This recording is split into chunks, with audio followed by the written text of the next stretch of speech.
Orang kencing teman-teman sekalian. Disuruh dan hampir semua buku fikih sepakat mengatakan dianjurkan untuk meneteskan sampai kencing terakhir. Dan sebagian ulama fikih mengatakan dianjurkan untuk membatukkan diri.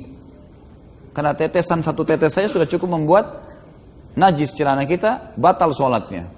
Plus menjadi penyebab azab kubur. Harus selesai semuanya.